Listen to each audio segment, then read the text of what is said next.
Hello, everybody, and welcome to the final recording for the Private Citizen for this year. Hi, Steve. How are you doing? Zoom meeting. That is fun. That is fun. I have so far avoided to use Zoom at all. I've never used Zoom. I'm not trying. I'm trying not to. But then I'm a freelancer, and nobody can really force me. Worst case, I can just say, well, I'm not. If you want to make me use Zoom, I'm just not taking that job. That's luxury, I guess. So the plan for tonight, of course, is to record an episode of The Private Citizen. It will be the last one this year.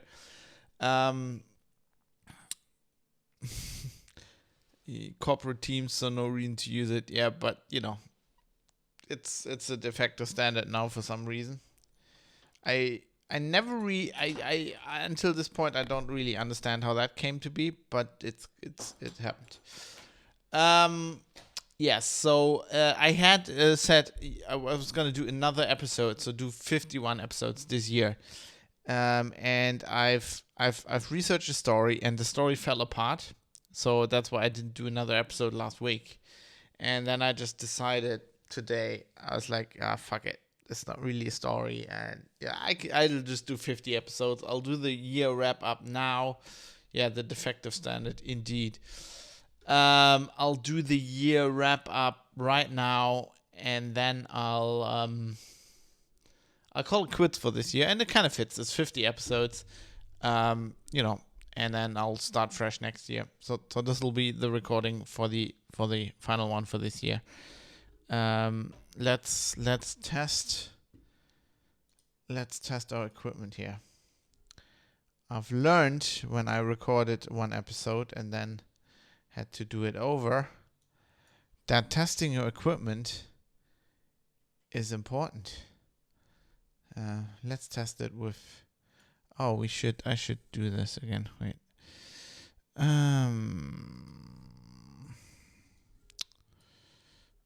Shit. Should I just use that? Yeah, I should just go. I should just test this with this. Yeah, it's a great time to be a podcaster. That's all I can say. Very, very proud of. With your own network to distribute yourself without having to go through Podbean or any of these operations going, we don't think your podcast is suitable anymore. It is indeed a great time to be a podcaster. Let me see. Let me see.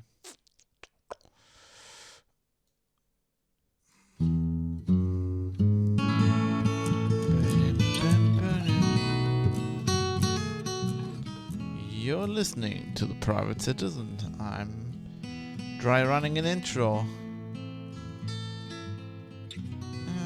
Kind of works. I hope it does. It looks like it does. Oh, sorry. No, wrong window. Let's see.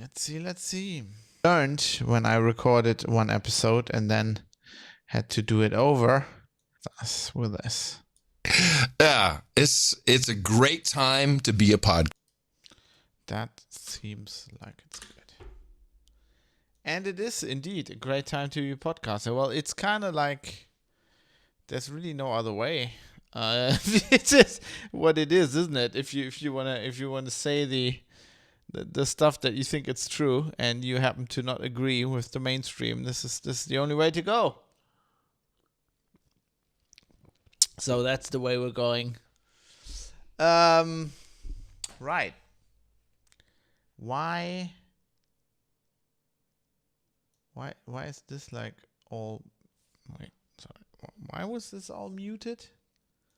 And why doesn't that change anything? What is this? Wait.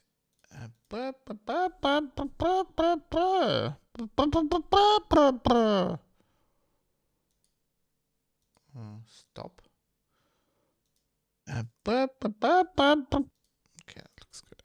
think we can start. Okay, everybody, if you haven't been here before, just let me mention, I'm obviously recording a podcast. I'm keeping an eye on Twitch chat. I will not interact with the chat as is common on Twitch and as I usually do when I stream games or something like this, because I'm producing a podcast and it is distracting for people who just listen to the podcast. So, but I will keep an eye on the chat. So if there's an important feedback that you immediately need to get to me, I will be aware of it, and I'll try to weave it into the show, just so that everybody knows what's going on here. And with that, I think I should start. Let's get this going immediately. So, ultimate episode of the year. Let's do this. Maybe I don't need that many takes for the intro. We will see.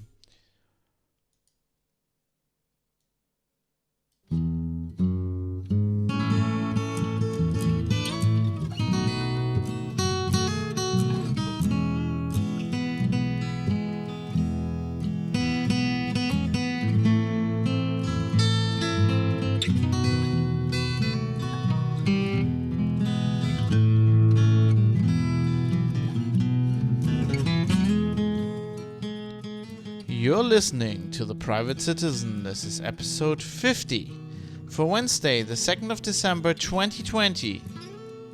The year 2020 in review. Hello everybody and welcome to the final episode of The Private Citizen for this year. Yes, that's it, the big 5-0. Final episode for the year. It's not the final episode, I'm going to be back next year. I'm just going to wrap it up for this year, and I think that's fitting. As always, I'm Fab, coming to you from Düsseldorf, the lovely city of Düsseldorf on the Rhine in Germany, where we have, I have ambulances going by every few hours, even though I live like in a cul-de-sac. I don't know what's going on. Either everybody's dying of the Rona, but I suspect they're just using this cul-de-sac to just, they get lost or something and they have to turn around. I don't know what is going on. We'll have to do some research into that. Luckily, they're usually not using the sirens, so we'll probably be able to record a podcast in peace here. And as always, coming to you live, which means I'm recording this live to tape. If you're listening to the podcast, of course, but I'm also streaming this live on Twitch, and it is nice. It is nice to have people be there and say, hello, I'm watching the show. Got reamed there today, an old friend. So that's a good thing. That's happening. So what are we going to talk about today? Obviously, so I like to do this with podcasts. This is not the first podcast I'm doing. And I like to do these year in review episodes. And I don't know. I feel like I've been getting a hang of them the more I do, and I think I've got a good system for this. So basically, I've organized all the episodes I've recorded this year of the podcast into topics, and we're gonna go by the episodes. I'm gonna review a little bit what I did and why I did it, and how that changed the show. And with that, we'll get a picture of what the year was basically about when it comes to The Private Citizen. But before I'm doing that, there is, I just have to mention the upcoming hiatus of the show. And I have to mention this. I announced last time that I would be doing 2 more episodes for this year. I'm sorry, I have to kind of rescind on that. I'm going to do this episode, and that's going to be it. I had a topic lined up. I was researching it, and I was going to put that out last week, and the story kind of fell apart. So what I was researching, that we have been talking on the show, I'm going to get into that a little bit later, but we've been talking about the election in the US and generally election fraud, and I was researching these lawsuits that like the Trump people are kind of bringing in the US, and I found very interesting affidavit by this one guy called Russell James Ramsland, and it was very interesting. Part of like a security company that does election systems. But I was looking into this, and first thing I figured out, this guy is a failed Republican candidate, I think, for Congress. I was looking into the stuff, and then it seemed like, it seemed reasonable. It seemed like stuff you could do with election systems, and maybe I can talk a little bit about that in a second. But basically, there were all these inconsistencies. I immediately noticed like spelling and formatting errors in the document. But it basically turns out that, so they're talking about Michigan in this. So this was brought, I think this case was brought in Michigan and Georgia, but so it turns out that they're using, like one of the arguments is that there's like statistical impossibilities because basically too many people voted. But it turns out that like the counties and townships they're quoting here are not in Michigan at all. I think they're from Minnesota. I think that was so basically this whole story, while it generally makes sense if you like, as I've looked at way back in, I think episode 2, we're gonna go, episode 2, we're gonna talk about that in a bit, but like looked into, talked a little bit about electronic voting and how I think that's horrible and why I think that's horrible and what you can do. And this all seemed very plausible, but generally it's all based on saying you can theoretically do that with these systems, which is okay, and then based on statistical information that is all wrong because it's based on wrong numbers. And it doesn't add up. So, and I looked into this. I was researching this. I got deeper into this. I was like, oh God, now I have to look all this other stuff up. And then looked into all this stuff that they were bringing in the lawsuits. That these people, I don't know if they're Trump's legal team. There's been some, they had this press conference, and there's been all this brouhaha. Who's on the legal team? Is Sidney Powell on the legal team? Is she not? I don't really care. But I looked into some of the stuff they had for these lawsuits and the paperwork, and it's just generally I don't think it's a story. I don't think it's an issue. If you want to ask my personal opinion, I definitely think there were shady things going on in this election, but I haven't seen any proof, and these people are not. This is not proof, so it's not a story. I'm happy to do another episode at some point about election systems and vote, security vulnerabilities and how that could be fraud, but not now because this is not a story. And if you're interested in this, as always, just tell me. I'll be going over the feedback details in a bit. As always, privatecitizen.press is the website, show notes, everything's on there. So the story fell apart. So I decided it's not a story. Like, it's not a story. And instead of, I spent a lot of time on this, and so I really didn't have enough time. I have some other topics on docket, but like some of this is also like probably more than one episode, and I didn't want to start it this year, so I ran out of time, and I decided, well, I'm just gonna do episode 50 on Wednesday. It's your promised last Wednesday episode, and it's 50, and it's the end of the year, and it kind of fits. So so I'm I had to throw this story out. There's just no other, but that's what you do. It's painful, but if you're conscientious journalist, that's what you do when you're doing something like this. You figure out something's bullcrap. It's bullcrap. I don't think the underlying thing is bullcrap. The problems with voting systems and the voting systems they were using for the election, but I do think it's a done deal. I think no matter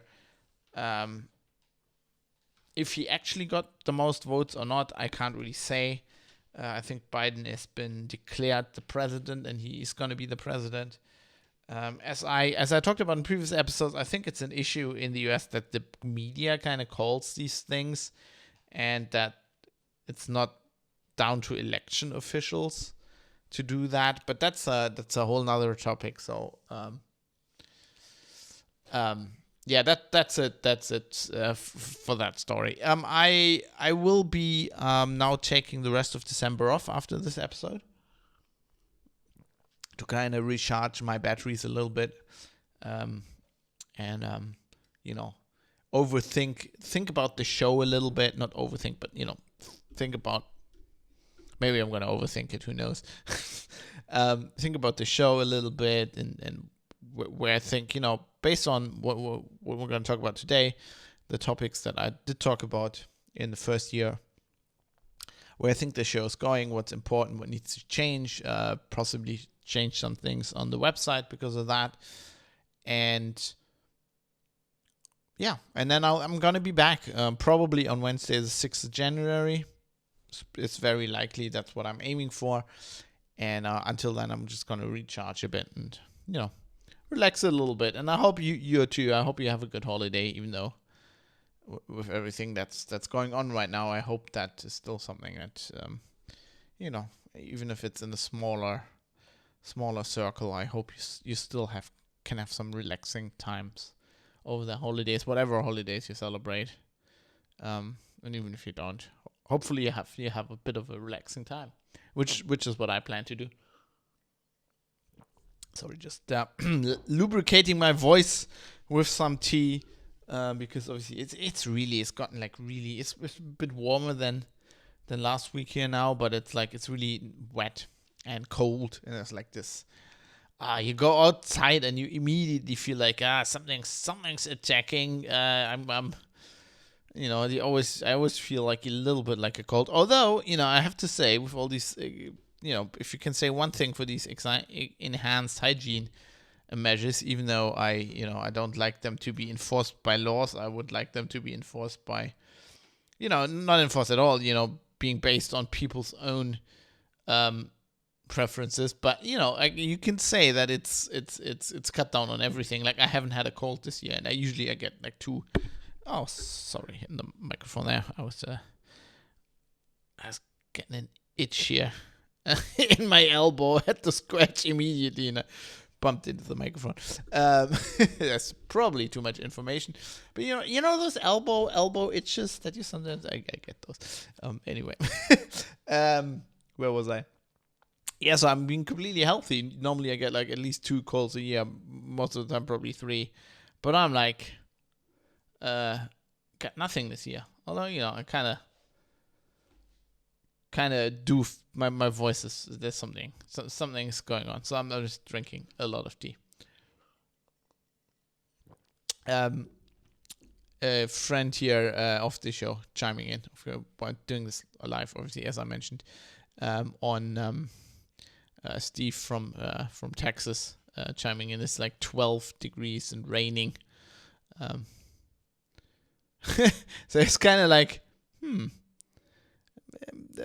there's basically it's a bit colder here. I don't know what do we have actually right now. Let me just check live.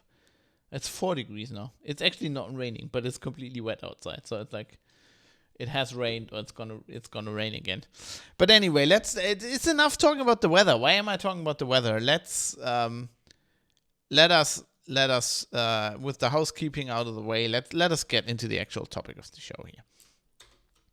So what I'm gonna do for this one is let's look at all the episodes, all the 49 episodes I've done so far in the year 2020. From just an overview, I can say that I'm pretty happy with how the podcast has developed. I pretty much, I've managed to release more episodes than, I promised one a week, and we started in, what was the first episode? Let's have a look here. Started in the beginning of February, and now having done 50 episodes, you can tell it's a bit more than 1 week. So that has worked. So the time when I couldn't release anything on episode on Wednesday because when I was on holiday or something, I made up for that. So that's went according to plan. I'm kind of proud of that, and I'm only delayed one episode where I said I'm going to do a Wednesday episode, and I couldn't do it, and I think I delayed that for a day. So I'm pretty happy with that. For a year, I think that worked kind of well. And before I get into the topics here, I also want to express how thankful I am for you guys listening, guys and gals. Although when I say guys, I usually, it's not gender specific. I mean everybody. That I kind of learned that in Australia. That was kind of thing when I was in high school in Australia. You just said guys and you meant everybody. So I'm really thankful. So I estimate it's hard to tell with podcasts because you only have downloads. You can't count them as listens. This usually you get much more downloads than you get listens. But then you have these days you also have less downloads because some podcast platforms are just mirroring episodes and then or streaming them or whatever. I estimate roughly 2,000 to 3,000 listeners are listening to every episode on average. Of course, it goes up and down. So this is kind of it's kind of bullshit voodoo number, but I do have for 30 days I have visitor statistics that they're retained for 30 days on the website, GDPR compliant. Netlify is handling that for me, and I have of course I have these statistics on the server as well of downloads of episodes and like access of the actual files, and it kind of goes with the number of Patreon subscribers I have. It's in the ballpark of what is generally accepted wisdom. If you do something like this, how many of the people that are listening actually, chip in, so to say, and contribute monetarily, and also from the feedback I'm getting via email and such, it seems reasonable. So I'm happy with that. But it's been kind of going steady for the last few months. It's not really going up or down. So I'm happy for I'm thankful for everybody who's listening. Also, not only the listeners but also the producers sent me information, feedback on what I'm doing on the show, and who support the show monetarily. I'm very thankful for those people, and I thank them every time, which I think is important. And I just wanted to say, please consider, because it's we're kind of stuck at this number now, and I kind of feel like if you know anybody who you think would be interested, just consider telling them about the show or linking them to the show, or maybe just an episode. I mean, I have a handy list here now in the show notes of this one. This is obviously like kind of meta episode. I'm just talking about the show, but I compiled a list of all the episodes ordered by topic, and then within the topic, I just had the word on my tongue and now it's gone. Chronographically, I think I was going to say. So we have a handy list of topics. So if you think somebody's just interested in a topic, you can also link them to that. That's why I have show notes like this. I think they should speak for themselves.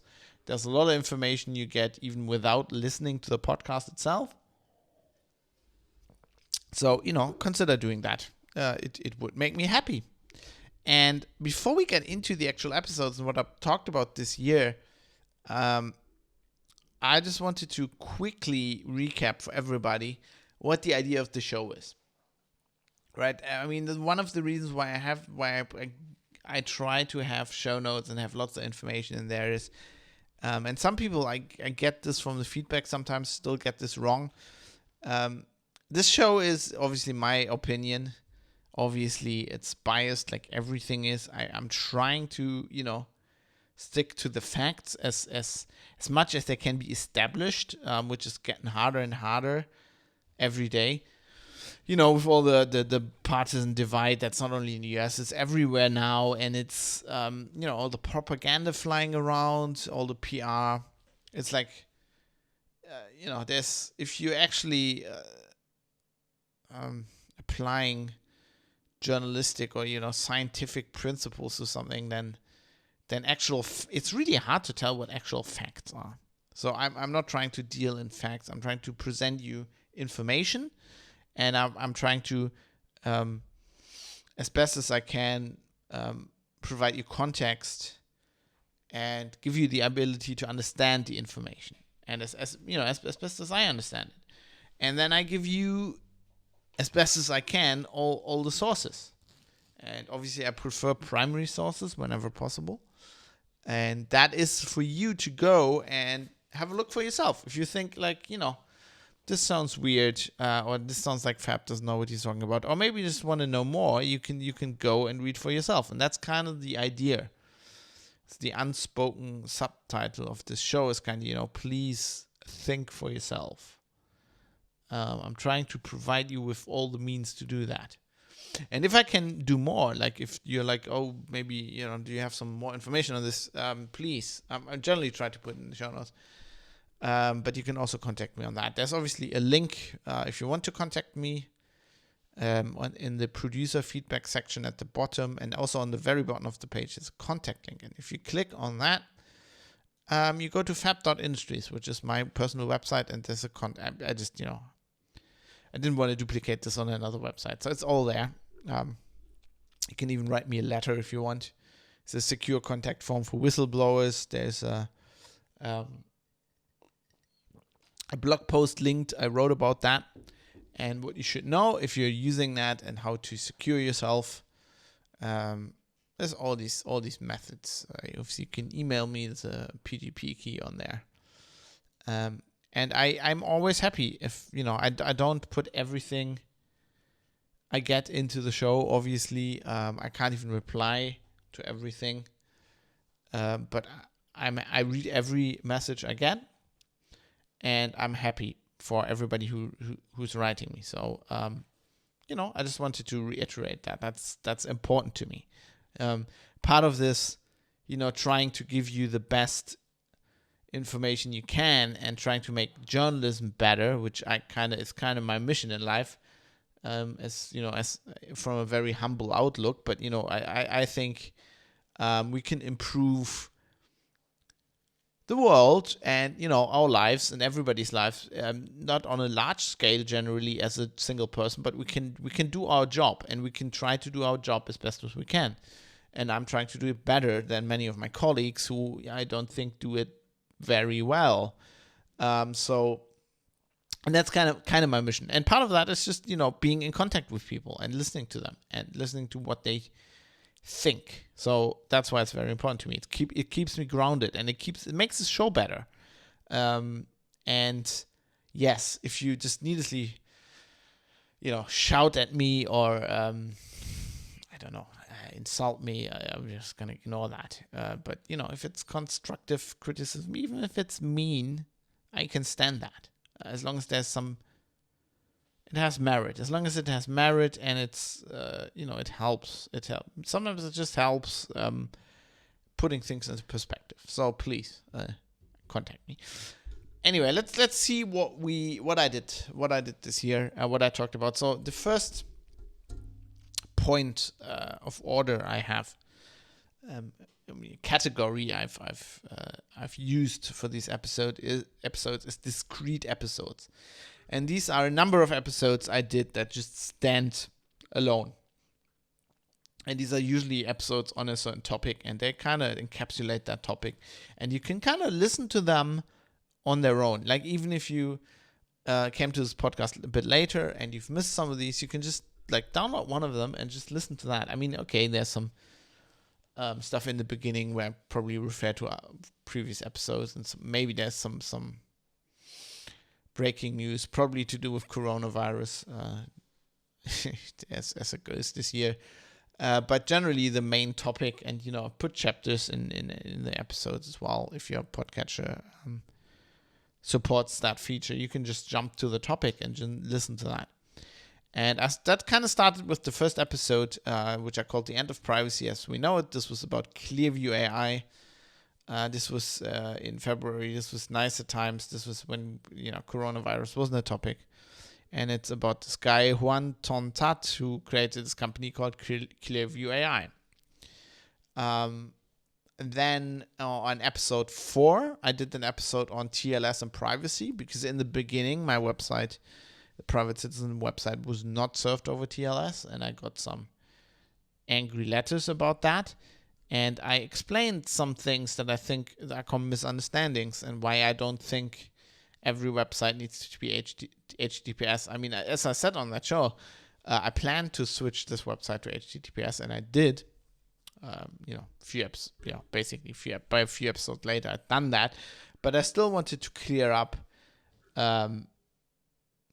basically what TLS is for, and TLDR. It's mostly a security feature. I mean, yes, there are privacy implications, but it's also not.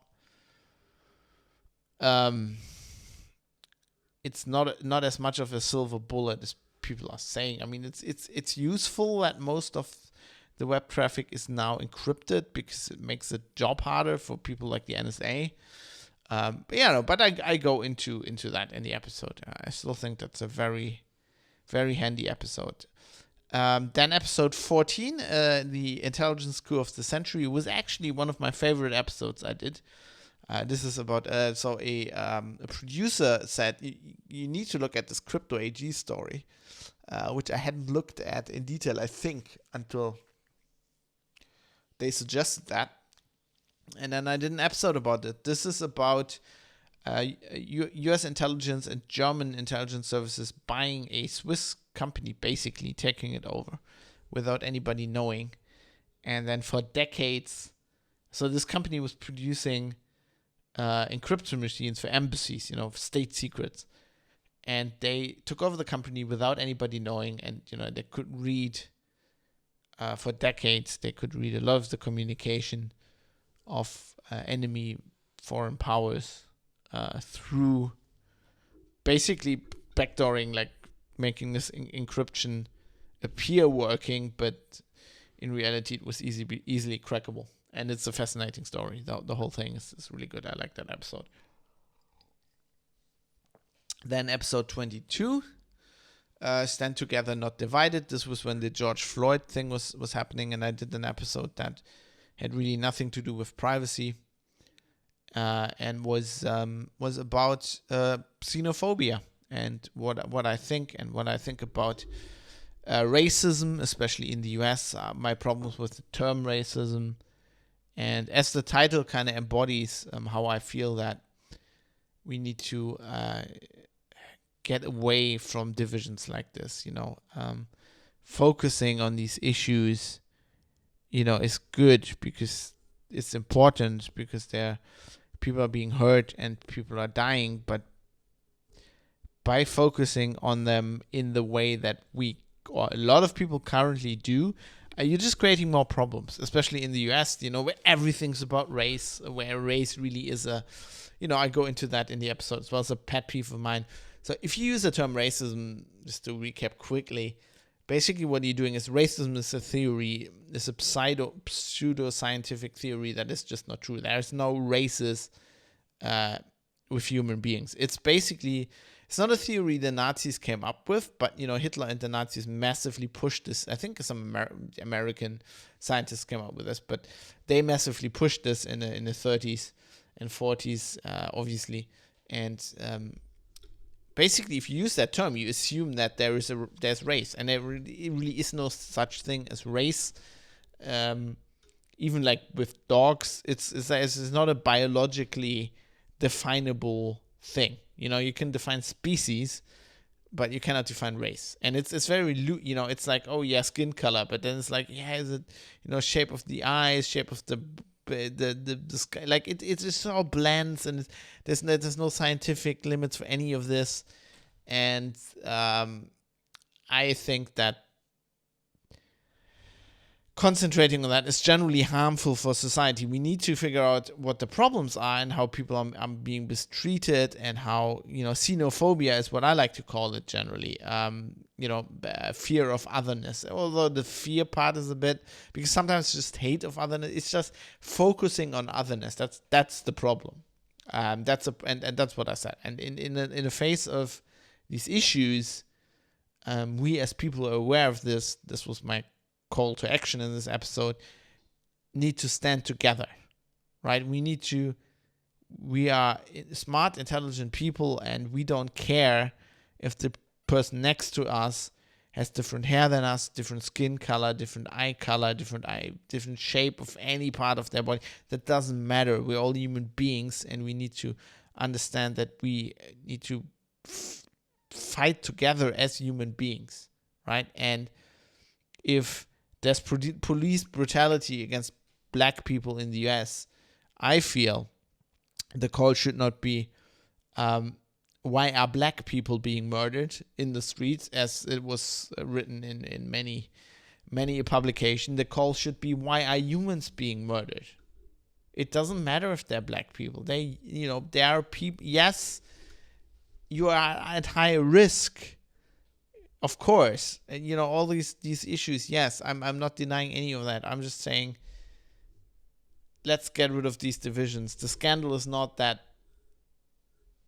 the person being murdered looks a certain. It's a person. That's a problem. Anyway, that was that episode. I still think that's very important. Some of these episodes I did to refer back to them, and this is definitely one of these. Then I call it, I put them as interviews here in the list. They're not really interviews. I did episodes with co-hosts once in a while, and I want to continue to do this. And one of them was episode 28, which is also like this episode. So far, this stands alone, but I think it will be a topic going further, going forwards. Journalism in Crisis, where I talked to Mike Mullen Jensen about journalism and what I think the problems are with modern journalism. And I just wanted somebody to bounce ideas off, and Mike is just a very observant reader and a good thinker, I think. And so I thought this was a good episode. It's the first episode I had him on, and I really liked it. And speaking of episodes that, I'm mostly there. Well, one of the big reasons they're there is to refer back to them, and this is another one, episode 34, Socialism Primer, apropos of nothing. This episode I provide some historical context as somebody who's went to university, studied historical science, and sees that people my age or younger generally don't understand what socialism means. So I explained what socialism is and what communism is and what the problem is and why we maybe do not want socialism, especially with the experience of, me being German and we having had a socialist republic. Well, it was a republic, but, I put that in air quotes with my hands, but it was a republic. But, it was a dictatorship that was so afraid that because people were living in horrible living conditions and realized that, so they put up a wall, and then the people realized on the other side of the wall, they're also Germans and they don't live in these horrible conditions. So maybe this capitalism thing is not as bad as people are telling us. And then they actually shot people who tried to get over the border. This is how horrible the state was. And it was explicitly that horrible in the name of socialism and, communism and Marxism. But, if you talk about socialism, you talk about necessarily, to get there, and I go into this in this episode, about the dictatorship of the proletariat. So you're talking about wanting to establish a dictatorship. And this is something I want to point out. Because I'm fed off people. You can criticize capitalism. I have no issues with that. But if you say we really should have socialism, then either you don't understand what that means, because it is not social democracy, and I go into that, or you're just a person I need to fight tooth and nail because you want to get rid of free elections. So I think this episode's really handy. Like anybody who is maybe not clear on this term, listen to this episode. It's a bit preachy because I'm talking about history, but I think it's helpful. It's got a lot of links as well. Actually that one isn't the one with the links, is it? Yes, I think that this one doesn't have links because I was working. I remember I was working off old textbooks. So actually these show notes are handwritten mostly. So there's no links there. So I was compiling this based on textbooks I still had from university.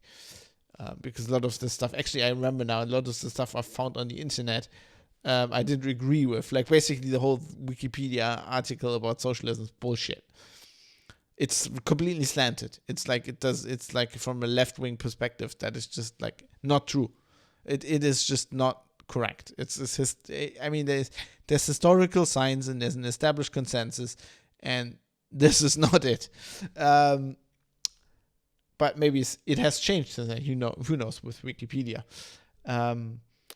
Episode 36, a bit later, the importance of whistleblowers. I did about this Danish intelligence scandal that happened, and I explain about that, and then I can't pronounce the first Frostner, or whatever the intelligence service is called, because I can't pronounce Danish.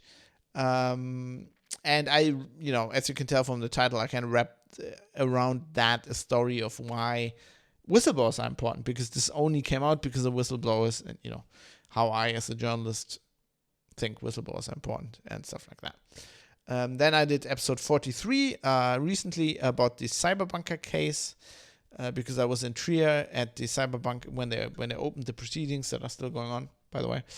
And that's just important about, it's important if the case is interesting, but then also like, what does that mean for Germany, for laws in Germany about hosting companies, and about you maybe wanting to use some services that, don't track you, and, people might consider this on darknet, and, all these kind of implications. I thought this is also a very interesting episode. Like, it's interesting from that perspective, but also if you're into like true crime, this is like the true crime episode, because this is true crime, and it's a fascinating case, including Irish mobsters and shit like that. And then last episode in this kind of discrete episode list, or section, would be fighting hate speech versus fighting free speech. This is about crackdowns that happened in Germany recently, or that happen every year now, but it's basically about tightening of laws, not only in Germany, but also in the US and the UK, pretty much everywhere in the world, I think, about free speech, basically laws that propose to fight hate speech, but because hate speech is very badly defined these days, it doesn't conform to the definition it used to be, and there was a very, it's a very clear definition in Germany, historically speaking, but now it's all different, and basically I explain why these laws are dangerous, and they can you can look at them and you can see where they might be used to suppress dissent and free speech in the future, which is bad. As somebody who does a podcast about things that are sometimes not popular, this is a topic that's close to my heart. Right, and so these topics are kind of organized by, the first one, I just wanted to list all these single episodes, but it's also, they're kind of organized by when the first episode in that, that's chronologically ordered as well. So elections and election fraud was another topic I covered on the show, or like the first conglomerate of episodes. And we started with that in episode 2. Electronic voting is a threat to democracy, where I just go into why I think electronic voting is bad. Something, as an IT security journalist, it's been close to my heart for years. And I explained there, so this was in February, I think, as well. I kind of explain, looking at the presidential election in November, why I don't understand why the US uses these systems. And then I didn't talk about the election until shortly before the election, episode 45, Quid Pro Quo, and another episode with Mike, where we have a look at the election and how we think. We have a long discussion. Mike's obviously from another political spectrum than me. He's like more on the other side. I'm more right wing leaning conservative, and he's more progressive, left. Although we talk about these categories as well and how we don't think they really apply, but just to give you a general idea. And yeah, so we have this discussion, and then episode 48, Trump, Biden, and the role of the media, we had another discussion after the election, which is also very interesting, which is long. I think that's the longest episode I've ever recorded of this podcast. That's like, I don't know, almost 4 hours long. But I think a very good discussion. So elections obviously something that is important to me. And you can kind of see, yes, first episode was a privacy topic, but, second episode immediately then I talked about elections. So kind of from the beginning, I kind of figured out, I launched this as a privacy podcast, but it's also, I very quickly recognized that it's also a politics podcast, because privacy is politics, everything's politics, and that's just important things that we need to talk about.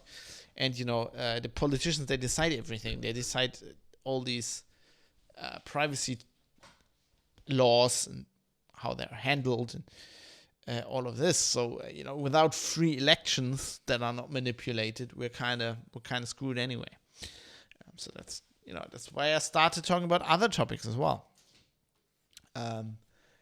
And then so the next big and this is a big one. This is probably the second biggest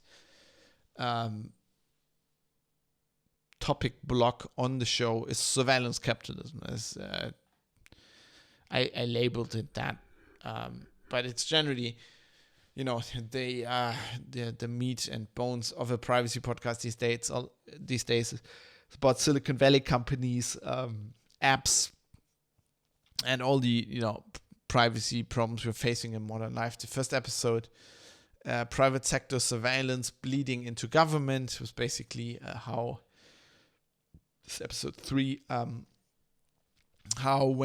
because the US law enforcement agencies and other government agencies can't use cell tower data to triangulate and track people without a judge with a warrant. They're now going to private sector companies who have this data, who acquired, Google, a lot of companies have this data. It's been sold, resold, and there's these companies who acquired who can basically triangulate you as well as a cell tower triangulation, maybe even better, just by the data your apps have about you, your GPS data and all this kind of stuff. And then that I thought was a very interesting topic, and it's something that's becoming more and more important. Then we have episode 5. This was a very timely episode. This is in the news. Google is moving UK user data to the US. That was a specific decision. I go into that. Episode 6, a virtual dragnet nightmare. This is more about this. How this app data is being used and how it was used in specific cases in the US, and how some guy actually got almost got convicted. If you wouldn't have gotten wise to what was going on and had a good lawyer, basically he was riding his bike. There was a house. I think a house was robbed or something. And the police was just doing these dragnet things now where like who was they get a warrant, and then they get like this data, which is also from private companies again, like who was using Strava at that time, or who was riding his bike around it. And they noticed like this guy was always riding around at the same time, and they just thought, well, he was checking out the house, and then he robbed it later, and they actually arrested him, and it just turned out it was an accident. But like had his hadn't he gotten a clue and his lawyer gotten smart about this kind of stuff, then he would have been probably would have been convicted based on this. And there were people convicted based on this. And there are currently people in jail in the US based on this, and probably are in jail unjustified. And you could imagine like this is going to be used in murder trials and whatever. So this is a very, very worrying development, that is heading from the US to Europe, I feel, as well. The opt-out illusion, this was episode 9, where I talked about an article by, I think it's some journalist, and she wrote about how this whole opt-out thing we have, especially since the GDPR, and now it's all over the world, is just an illusion, because everything's on by default, and we know that nobody opts out, or yes, you as listeners to this podcast, or even producers, you might opt out and I might opt out, but that's not the point. Like 99% of people don't opt out of shit, and so everybody's tracked. And it's pretty much about that. Then episode 13, one ring to rule them all, was about the Ring cameras.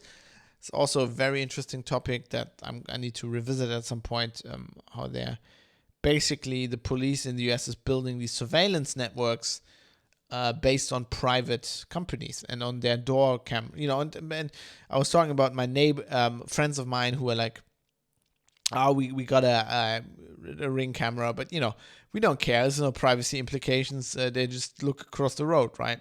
You can't see us, which is true. But if everybody gets a camera like this, it basically looks across the road and then sees your house.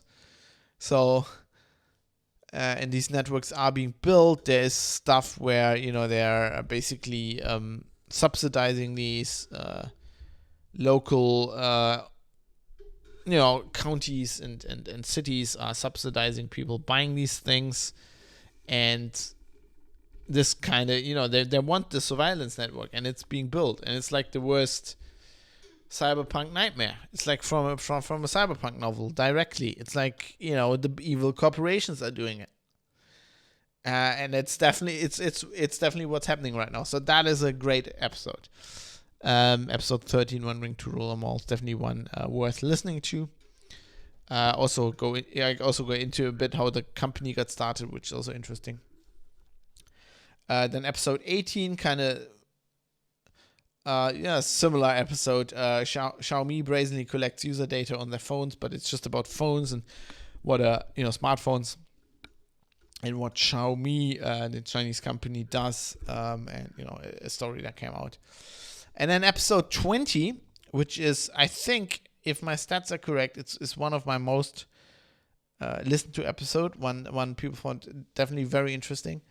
Episode 20, The Happy Plumbers Who Know Everything About You. This is about Plaid Networks, this company that behind the scenes, interfaces between your bank and the apps, and whenever you pay money or you authorize your bank account, and basically, in the US mostly, but basically what they do is like screen scraping, and they get access to, have complete access to your bank account. They know all these things about you, and it's fascinating. It's something very few people know about. So that's a handy episode. That's an episode to share with people and tell them about. Look, this is probably going on, and you probably gave them your banking details, which is not a good thing. And then episode 39, Bits and Bobs, just several stories, and I think one or two of them were surveillance capitalism related. And that's that topic done. And then then the next topic, the biggest topic this year, obviously, is the SARS-CoV-2 pandemic. This took over the show, right? So I'm starting like a privacy show. So I had done another podcast for a little bit, and I was like, nah, this is not really what I want to do. So let's really, I think, I was becoming convinced that like privacy is the new battleground. It was like last year I was thinking a lot about that. And then I start this show, and then this pandemic happens. And so this first episode, Personal Liberties and the Coronavirus Scare, this is episode 7, was in March, 18th of March. So this was in the very beginning.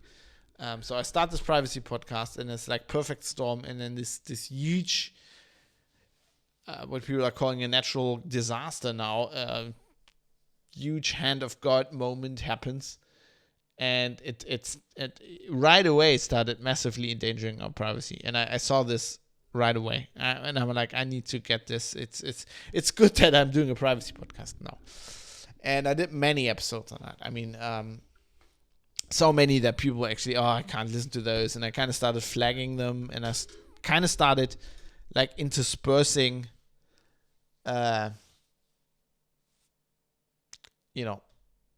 more conventional episodes and coronavirus related episodes, so that people who, at the beginning, many, lockdown started, many people were very depressed, and didn't want to hear about this on podcast. They kind of wanted to listen to other topics. So I kind of spaced it out so that people could skip the coronavirus episodes if they wanted to.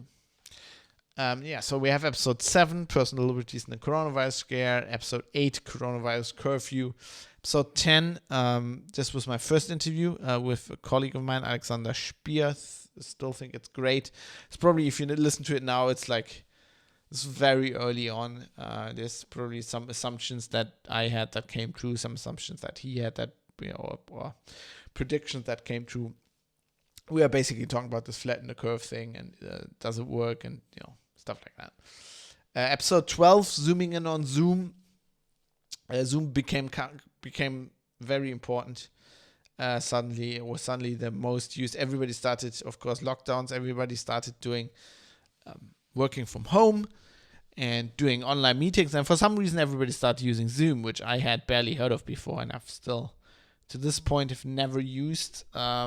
Personally or professionally, I've poked around with test accounts and trying to find security vulnerabilities and finding them and stuff like that and doing research, but I've never used it, and I've tried to not do that ever since. So far I've been succeeding, but it became very important.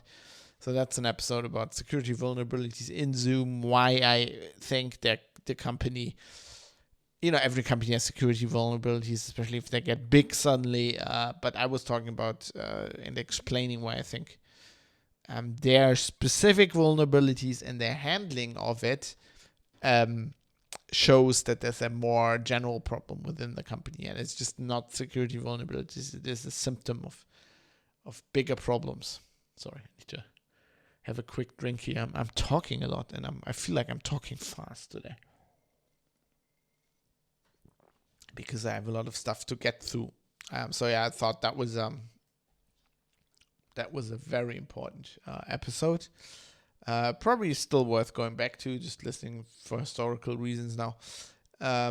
Episode 15, this is very important. How contact tracing works. In this episode, I explained the Google and Apple API, and I think most of this is still... it still stands. Most of that must be correct. I think there may be one or two things that have changed since then, but not really a lot, I think. So if you know people are worried about these contact tracing apps, and especially the ones based on the Google Apple API, which is most of them now, listen to this episode. Send them to this episode. I explain everything in there. I had people later writing in asking me things that were explained in this episode. So that's one of the episodes that's definitely worth going back to. Episode 16 is also very interesting. This is another interview, how dealing with hyperobjects. This was an interview with Jürgen Goiter, also known as Tante. It's a very interesting, very philosophical discussion. Episode 17, Surfing the Second Wave. Episode 19, Fighting the New Normal, where I can explain why the term new normal is crap and why we need to resist. So 21, the SAP contact tracing app and other madness. That's how I explained how the German app works. Then episode 23, the German contact tracing app examined. I look into the very details how it works. This is also a very interesting episode. Even if you're not in Germany, most of these apps work exactly the same way. And if you have questions, or people have questions about these, this is also an episode worth listening to. Episode 25, about the launch of the German contact tracing app. 27, I talked about, episode 27 is concluding the coronavirus coverage. This was in the summer. We're done. I'm done with coronavirus. There's nothing new now. We've talked about everything. I'm going to try to focus on other topics. I think I hit something there. Was this my mic boom was squeaking? I'm sorry. So that was episode 27. Obviously, didn't work. I didn't conclude anything. Episode 39, we were back to do contract tracing apps work? Because I wanted to examine, now that these apps have been out for a few months, do they actually work? And then we're coming into 37, unsecured restaurant contact tracing lists, where they started, writing everybody's names down in restaurants, and the software obviously was broken. 38, immunity passports. Something, again, I explain what those are, what the idea behind them is, why I think they're dangerous. And this is very topical because that's something that's huge now, as I expected, as I called in that episode, once the vaccine stuff becomes viable, this is the next step. Episode 41, The Great Privacy Reset. I talk about this Great Reset idea, where it came from, why I think it's dangerous, especially for people who like their privacy, because that's one of the things we're definitely resetting, because privacy is not a good thing for big companies. Episode 44, with the first link, The Chain is Forged. This is about the new developments in Germany. And then episode 47, the German total lockdown law. This is obviously everything changing with like these mandates from just declarations and policy actually being written into law. And I explain the law, I explain what the problems are, and where we are going now, because now it's in the law. Now there can be constitutional challenges. And I've given up on the idea that we'll get rid of this topic, because this is big. I mean, this will go on. There will be constitutional challenges. This will never go away, because the virus will never go away. This, I believe firmly, with everything I've seen now, that it's a respiratory virus. We've never been able to get rid of these. It doesn't matter what kind of therapeutics we have. Doesn't matter what kind of vaccines we have. It doesn't matter what kind of lockdowns we do. This thing will be around forever. And the question is just how bad.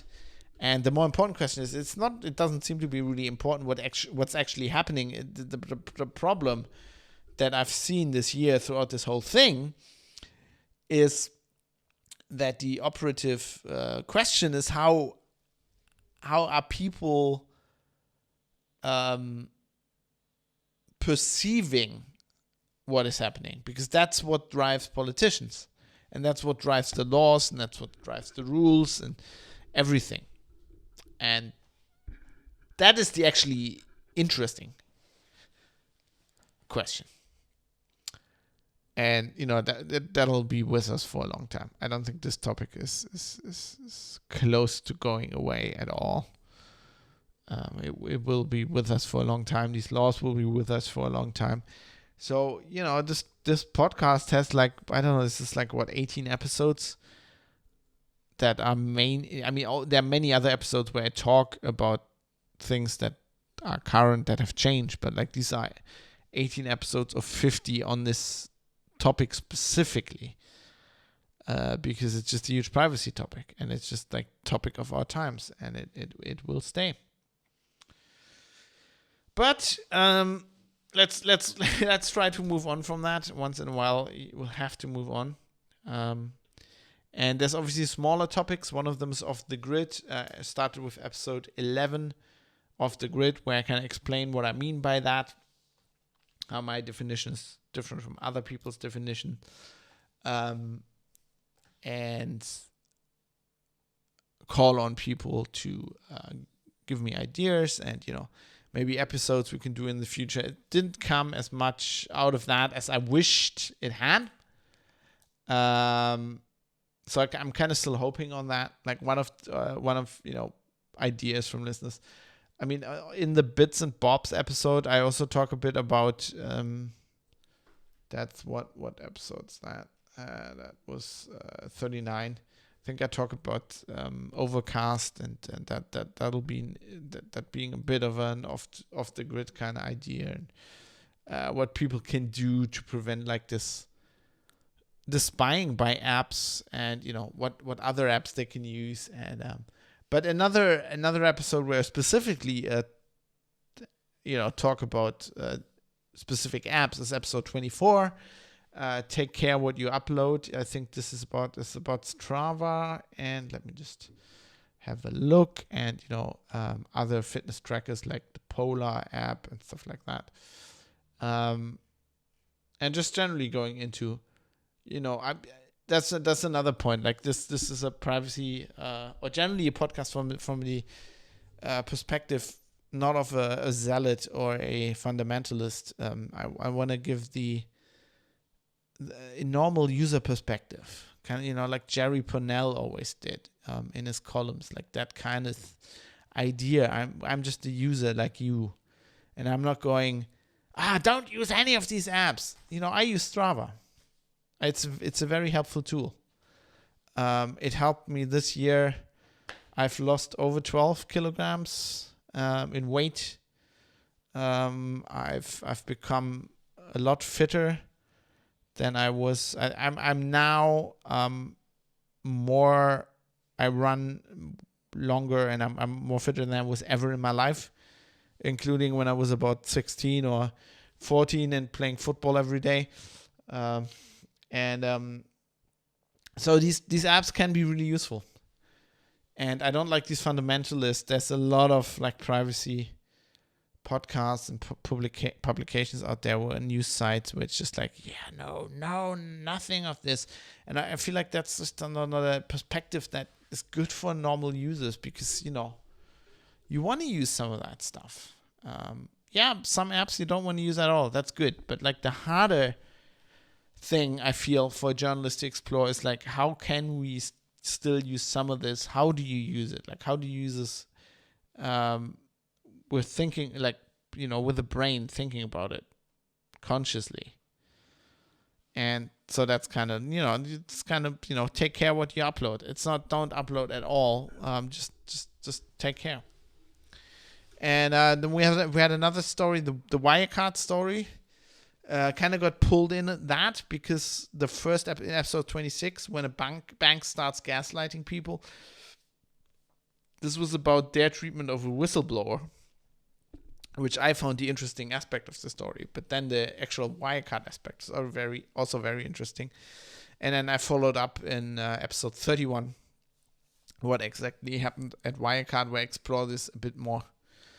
And I had an episode planned at some point where I was going to go back and talk more about Wirecard and what the investigation in Germany has found out since then. But it's kind of like I got kind of swept under the rug by all the other stuff, all the coronavirus stuff and more important things going on. But I might go back to that at some point. Then I did a number of episodes where it's basically I analyze laws, basic privacy legislation analysis, I called it. Episode 29, Privacy is a Right, Not a Privilege, is about also coronavirus stuff and just, but more generally, that idea, the approach, that there are a lot of politicians in a lot of countries these days who kind of act like, privacy is a privilege. And that's just not my approach. That's not my idea. I think it's a right. I don't feel historically like the idea of human rights as a term, and it has some problems. But, that kind of encapsulates it. I think, it's a civil right. It's something as a citizen of a democracy in a free country that believes in due process and believes in the rule of law. Privacy is something that is very important. And as Germans, historically, we know why. And, that's just a thing that I thought was worth exploring, especially when considering current laws and current directions of where politics are going. Then more specifically, episode 33, Privacy Shield is no more. This was when Privacy Shield, the Max Schrems lawsuit, destroyed Privacy Shield. I go into what that means, into the implications. Episode 40, live from Düsseldorf. I just moved here to Düsseldorf. Episode 1 till 39 were recorded in Hamburg, in my studio there, and then moved to Düsseldorf. And there's also some, let me see what law. Let's click on that.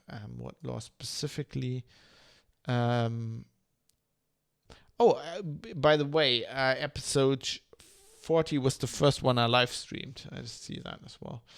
It's kind of like talk about GDPR legislation and, how that GDPR affected countries outside the US, outside the EU, what is happening there, and what's happening in the US. And I went into that.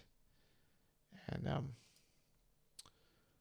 that's a developing story that, will be interesting. Will especially be interesting looking at the US, what happens with Biden, who I think is more friendly with the tech companies than Trump is, a lot more friendly, and I think he's therefore more on their side and less on the privacy side. Of course, Mike disagreed with me on that when we discussed it, but we will see. We'll see how that goes. And then episode 42, California's new privacy law.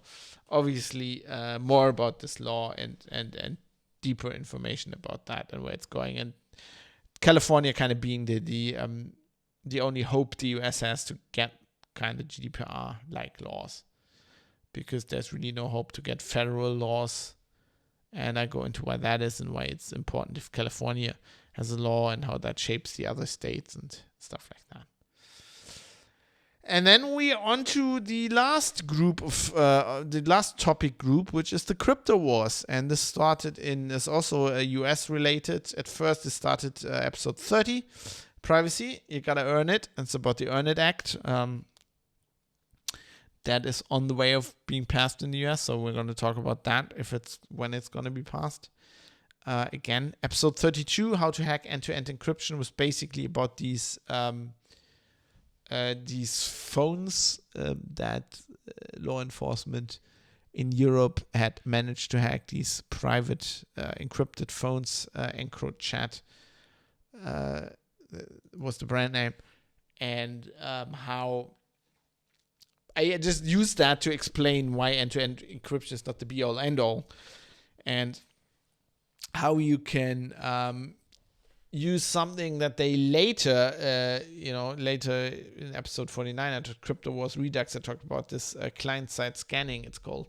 It's basically you can just get the data, the device has to decrypt it to show it to you, and at that point you can also, if you have access, get the data. So that's the new approach. That's the new crypto war approach. It's if they can't make encryption hard, usable encryption for everybody illegal, then they need a way to still get at the data. And this is the new approach. This is the new thing we need to be wary of. And this is on also a topic that will probably stick with us as long as the show is going, because the crypto war's been going on since the Cold War. And I explained that in episode 49,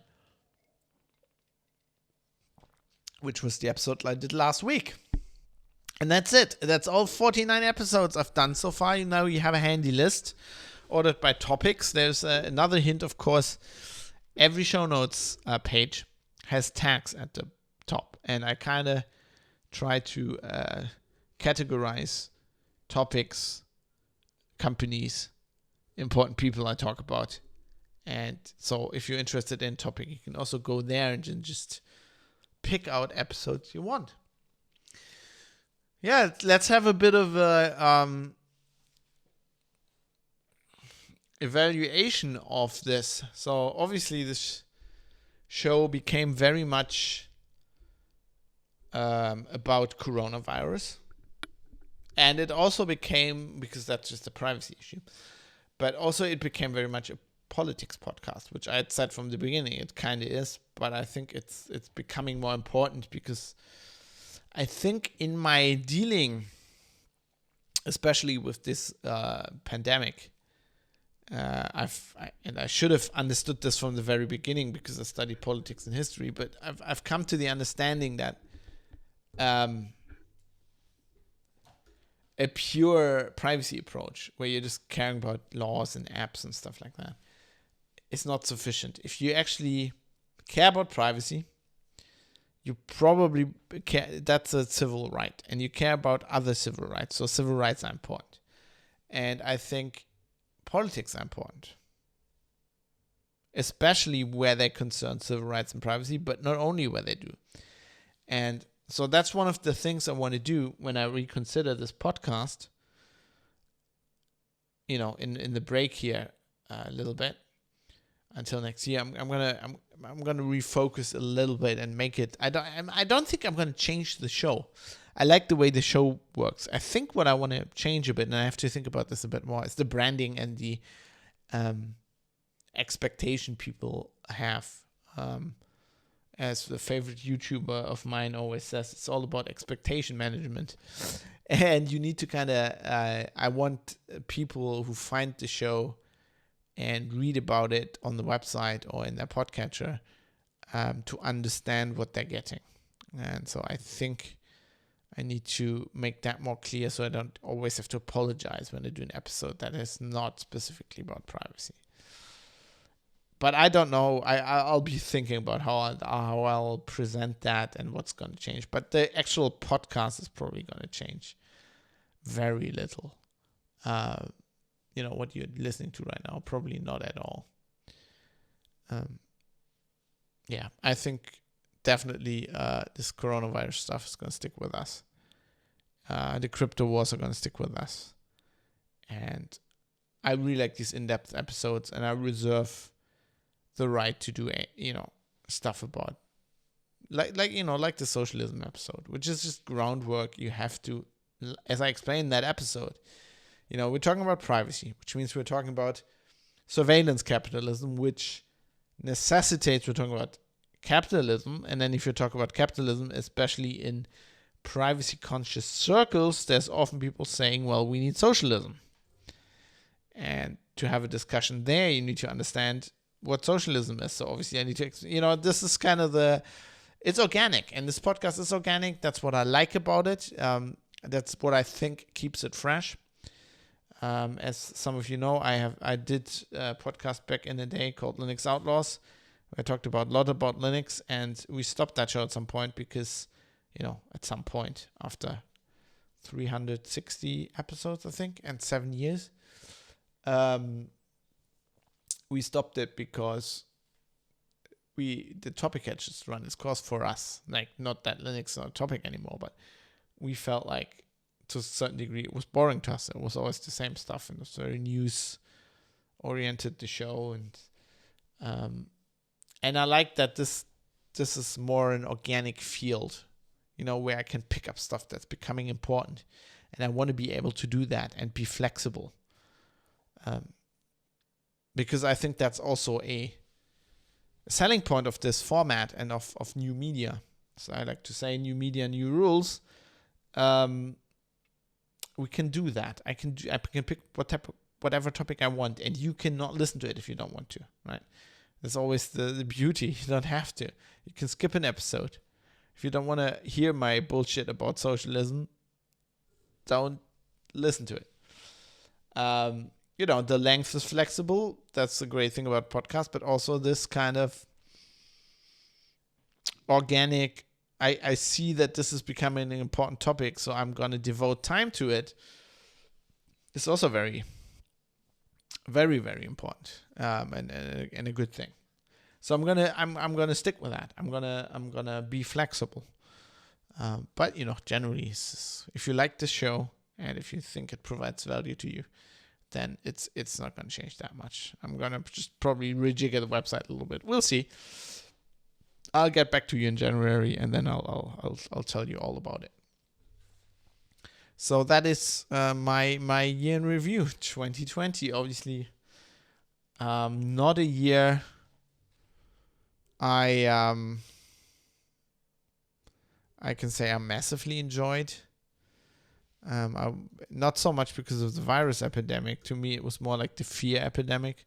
For me, 2020 definitely is the year of fear.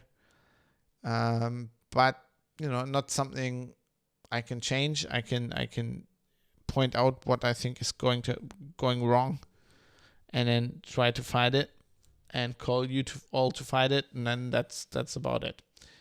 But on the upside, as Adam Curry said on No Agenda, this is a great time to be a podcaster. Yeah, it's a great time to be a podcaster. That's all I can say. Very, very proud of. With your own network to distribute yourself without having to go through Podbean or any of these operations going, we don't think your podcast is suitable anymore. which is what we're doing here on my own outfit here, my own distribution. It's exactly what I'm doing here. And speaking of that, I have some feedback, obviously, for this show as well. I picked out one email which was relatively long, and I always reserve the right to shorten these. This is from Russell, who's written in before. But I didn't really directly went into what I think it was also a very long email, and I just read it. I didn't read it out on the show, but I will do now with some things he's reading on, and he's going on about not going on about, but mentioning deplatforming. Going on about sounds like I'm going on about. I'm the one who goes on about things on this. I'm the one who talks endlessly. But, it talks about deplatforming and stuff, so this kind of ties in with what Adam just said there, and John agreed with. So Russell says, another topic I'm very interested in, and I've talked about several times. Russell says, I recently did some research on Bernays, and this is Edward Bernays. I'm just looking at where my book is because I'm currently, microphone, rereading Bernays, his seminal book, Propaganda, and looks like Russell's kind of on the same. I think I'm just reading this because it's perfect for the times. This is exactly what we need to know right now, because he's written the playbook for exactly what is going on right now. And there's a lot of propaganda everywhere. But as Russell says, I recently did some research on Bernays. Here are a few media resources I came across that you might find useful. Bernays donated his papers to the Library of Congress long before he died, and as such, they are well catalogued and indexed. The Finding Aid is the culmination of that indexing. There's links, which I put in the show notes. The father of spin, Edward Bernays, is an interview that C-SPAN did with Larry Tye. Tye was one of the first journalists to begin researching Bernays using the LOC collection. Bernays was still alive at the time, and Tye was able to interview him for the book he was writing. He has some unique insights into the personal life of Bernays if you're into that sort of thing. I've also seen Tonight Show, where Bernays was on. I don't know, is it? I think Letterman's. I think it's Letterman. And Letterman's like, yeah, Dr. Bernays. And what's your doctor in it? Bernays is like, basically says, I like for people to call me doctor because then they trust in what I say. And then he says he's not really a doctor. Well, he had two honorable doctor titles from two universities, but he's never had a real doctor. But it's a great interview, and he's like really old at the time. He's like 90 or something, but still very funny. Larry Tye is also interviewed by Adam Curtis in The Century of the Self. So links to this also in the show notes, privatecitizen.press, where Curtis explores the development of the occupation of public relations and the consequences the profession has had on society at large, which are profound, I can tell you, especially as a journalist. I mean, these are kind of our enemies. They're our enemies. They're the other side. They're the dark side. Also featured, some of them are, some journalists are on the dark side as well. Also featured in the program are interviews with Bernays and his daughter Anne.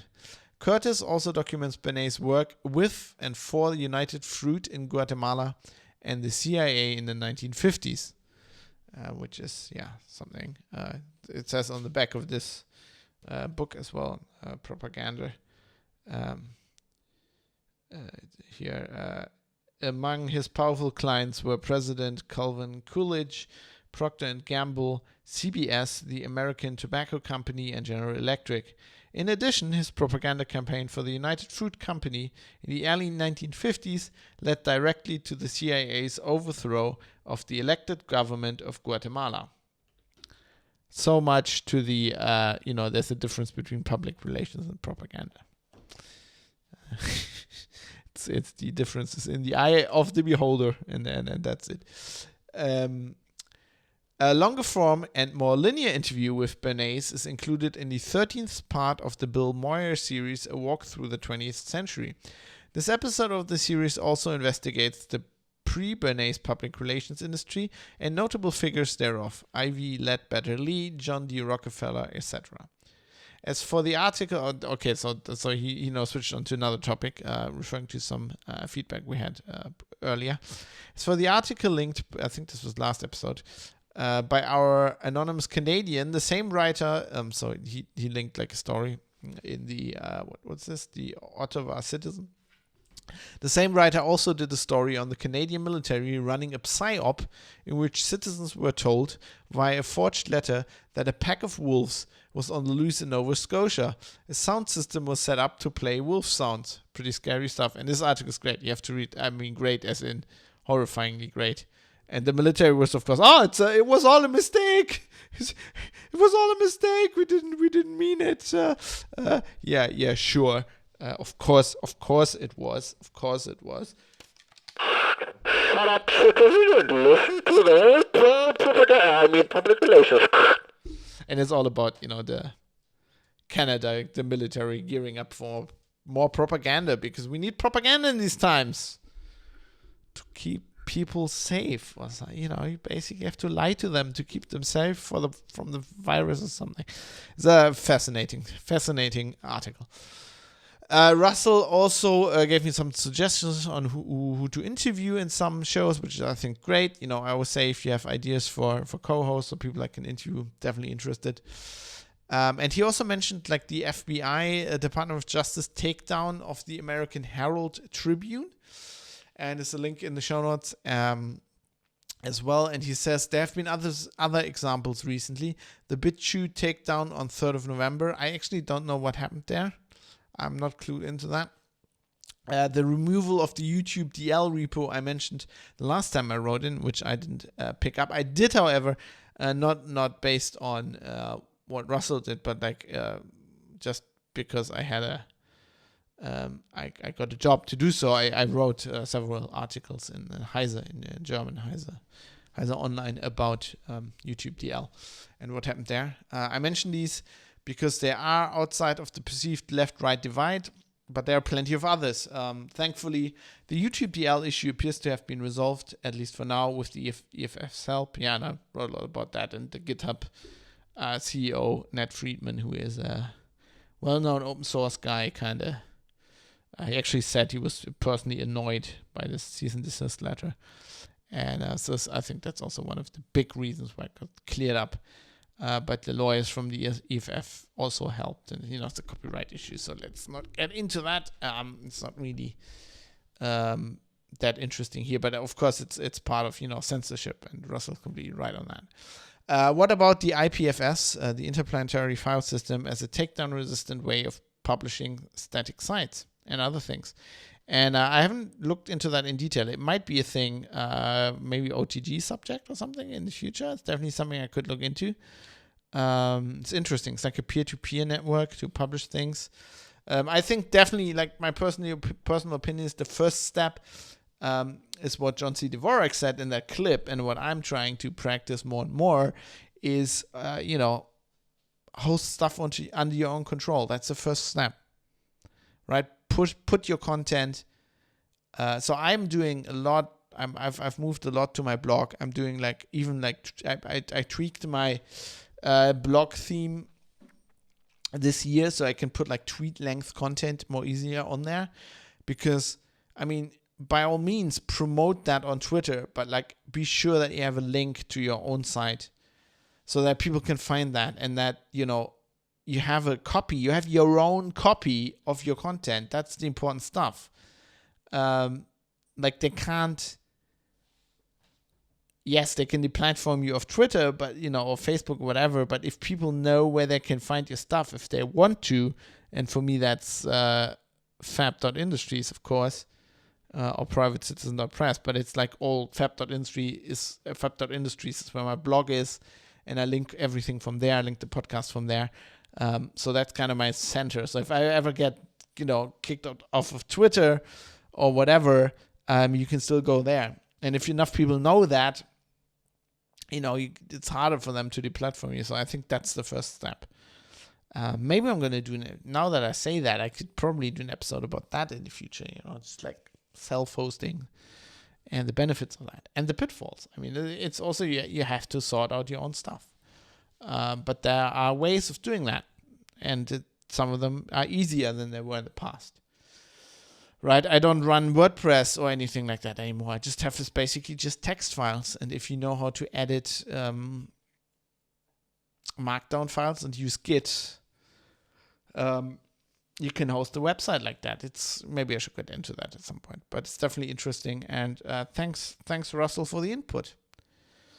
And that basically concludes the podcast for this year. If you also have input, let me know what you think. Let me know what you think about this year, how it turned out, what you'd expected, what I've delivered, what I haven't delivered, what you want to see more of. You've got a month now, pretty much, rest of December, where I'm doing other stuff, and my email is open. Please contact me. Links are in the show notes, privatecitizen.press, or you can go directly to fab.industries/contact if you want, and you can email me. You can get me on Discord, on various Discords. You can find me in IRC, whistleblower contact form. There are many ways. There are anonymous ways of contacting me. There are encrypted ways of contacting me. Let me know, because I want to improve this podcast, and that's the way to do it. And that's it.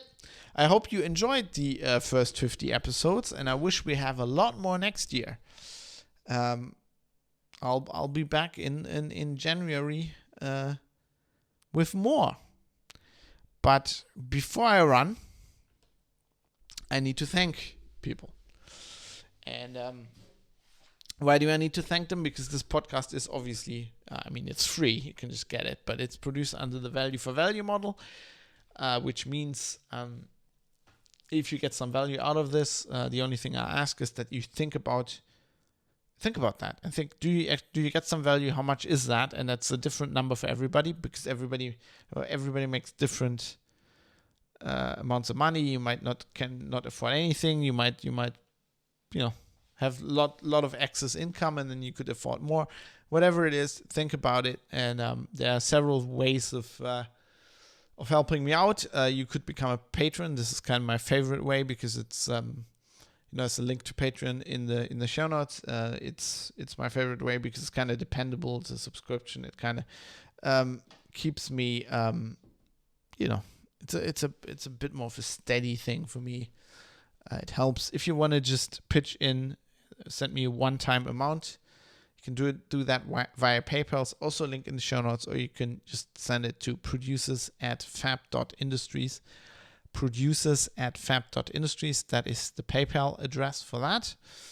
And also, since I'm streaming this live on Twitch, you could also just subscribe to Twitch. That helps. If you on Twitch anyway, if you have an Amazon Prime subscription, you automatically have a Twitch account. You just need to figure out how to log in there, and you have one free subscription. So every month you can subscribe to a channel, and they get money, and you don't have to pay anything. And you could do that, and it will help. Every little bit helps. So I'm thankful. I'm also thankful for everybody who writes in, and everybody who I don't read out on the show, who just sends me information or ideas. Maybe via social media. I appreciate all of this, and I appreciate if you tell other people about the show, which I don't say often enough. I think so. It's why I kind of making a point of it now. That is helpful. I am also thankful to Raul Cabezali, who wrote the theme music that I use on this podcast, which is called Acoustic Roots. And I'm thankful to Bytemark at bytemark.co.uk, who are a UK hosting company who provide, out of the niceness of their heart, they provide me with the service that I use to send you these audio files. And they work well, and I don't have to pay for them, which would eat up the meager amount of money I make of this every month, which helps. Especially this year, it's tight for freelancers. I mean, it's a bad year for everybody, but it's definitely hurting me as well. So it helps. So I appreciate it, and I appreciate Bytemark for not, for helping me in that way. I don't have any sponsors or advertising, as I talk about, especially in the journalism show with Mike. I talk about why I don't think that's a good model, and so they had provided me with this service a long time ago for Linux Outlaws, actually back in the day, and I still can use them, and I'm thankful for that. And so I don't really consider that sponsorship. I guess you could, but it's kind of they're grandfathered in it. It's just like without that I really couldn't do the show. It wouldn't be worth it. So it's very important to me, and I'm thankful.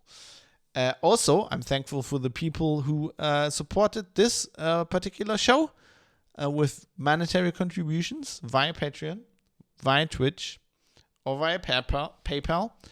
So I would like to thank Michael Mullen Jensen, Jonathan M. Heathy, Dave, Niall Donegan, Georges Walther, and Georges, your exclusive shirt should be on the way. Patreon told me that they're producing it, so you should be getting your shirt, which is a little special thing if you do subscribe to a very high-paying tier. After 3 months, you get an exclusive shirt, which I really like. I had one delivered to me as a test sample, and I really love it. So I hope you do too, Georges. Should be there soon. Maybe you'll get it until Christmas. That would be great. Also thanks to Butterbeans, Steve Hose, Steve, who was in the in Twitch earlier, who was watching this show live, Mark Holland, Shelby Kruver, Jackie Plage, Philipp Klostermann, 1i11G, Kai Sears, Jaroslav Lichtblau, Fadi Mansour, IKN, Dirk Didi, Matt Jellyman, Joe Poser, David Potter, Mika, Dave Umrish, Martin, SJ, Ricky M, Drive Zero, Jonathan Edwards, Mr. Amish, Barry Williams, Avis, Neil, Captain Egghead, Indie Gameiacs, and Sisbar. Thanks to all of you. Again, I do appreciate this. And with that, that's it for this year. That was the last show. Well, for this year, I'm gonna be back. So this is one of the breaks I've also announced kind of in the beginning. That especially over the holidays, that I might take a break. But I did give you an episode a week and even a bit more to this point, and I'll definitely be back, and I hope you'll be back too in January. And I hope you have a nice Christmas, or whatever you celebrate, and a nice celebration into the new year. And let's just all hope that 2021 will get better, which is a likelihood, because yes, it can always get worse, but let's hope it'll get better. So with that, thanks for listening. Thanks for sticking with me for 50 episodes even. Big 5-0. And for almost a whole year. And I'll see you next year. Until then, remember, I will be here. I'm always here. I'm defending your right to have something to hide, and you should, once in a while, aim to misbehave. I'm sure I will be over the break. See you next year.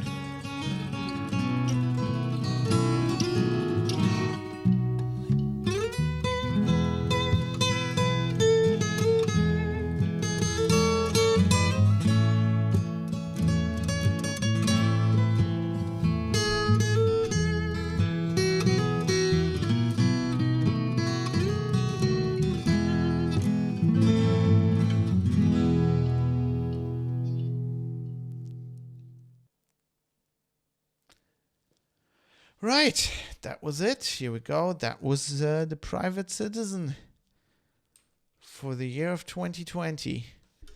And I will now do some exercises. I'm going to hit that punching bag behind me for about an hour and relieve some. I don't know. Today I actually don't have aggressions, but I'll try to gin one up to power myself out for a little bit, which is always a good feeling. And then I'll release this podcast ASAP, and then I'll be still working. I have a lot of shit to do. I'll probably be working till deep into the night. I think I can throw this out now. Don't need that bullshit. Yeah. Thanks for watching. Again, thanks for sticking with me. As far as Twitch is concerned, I'm probably gonna stream. I'm not gonna stop streaming now. I just I wanted to wind down the podcast for this year, and then, as I said, take a step back and relax a bit and think about it. But I'll be back with the stream probably. I don't know, next week or something. I don't know yet. Currently, I have a hell of a lot to do. I have deadlines. I have some projects that are really cool projects, but that just came up hey, can you do this tomorrow and then finish it 3 days later, basically? And it's really a lot of work. Yeah, because I kind of need the money. But yes, lot to do. So I don't know. Usually, fab.industries/stream has a stream schedule where I put everything on as soon as I know. But today with this, I just didn't know when it was going to happen. And with a lot of things right now, I don't know if they're going to be happening. So I don't know. Keep an eye on Twitter, maybe. Twitter.com/Foxtrot Alpha Bravo Sierra Hotel. Fabsch. At Fabsch. And I'll let you know as soon as I can. It's just ein drunter und drüber, as we say in German. Anyway, thanks for being here. I appreciate it very much, and I'll see you around. Oh wait, I'll have a look. Maybe I don't think anybody is streaming, but maybe I can raid somebody. Let's have a look. Yeah, as I suspected, there's really not a lot of stuff going on. Ooh. But let's have another quick look in this list. Oh, Stefan. After basement room robbery, I mounted right now a surveillance cam in my room. Oh, you were robbed, really? Yeah, I mean, as I always say, Halifa, I'm gonna raid you over to Halifa in a second. As I always say, I'm from a pragmatic perspective. There are reasons to have a surveillance camera or to have surveillance camera. The thing is, all the good brand tools robbed. Ah, fuck. Yeah. The thing is, have one that's secure and that's not, don't buy a Ring camera. And if you're interested in that, as I showed here before, wait a sec, go to privatecitizen.press episode. Where is this? One Ring to Rule Them All, episode 13. This is a good overview on this shit. Well, this is the locally hosted file, obviously, but it's privatecitizen.press /episode/13. So good to know. So I'm generally not against tools. I just think, I'm trying to be pragmatic. I'm more like, let's have some tools. Yet let's not buy the ones that are shit. Not buy the cameras that are shit, not buy the phones that are shit, not use the apps that are shit, or use them in a way that that respects your privacy a little bit. So the Ring cam is for squirrel surveillance. Well, that is an important use case. Let me Xiaomi for the thieves. Well, yeah, Xiaomi also. I also did an episode on Xiaomi and some shit they are pulling. Okay, let me raid you over to Halifa, because Halifa is probably, what you playing? Assassin's Creed, I think. Yeah, Assassin's Creed Valhalla, and Halifa is always fun. So let's go watch Halifa. Well, I'm gonna jump out very quickly because I need to Need to get the workout in, but I'll probably lurk or something. I don't know. Let's raid Halifa. Here we go. Thanks for watching. See ya!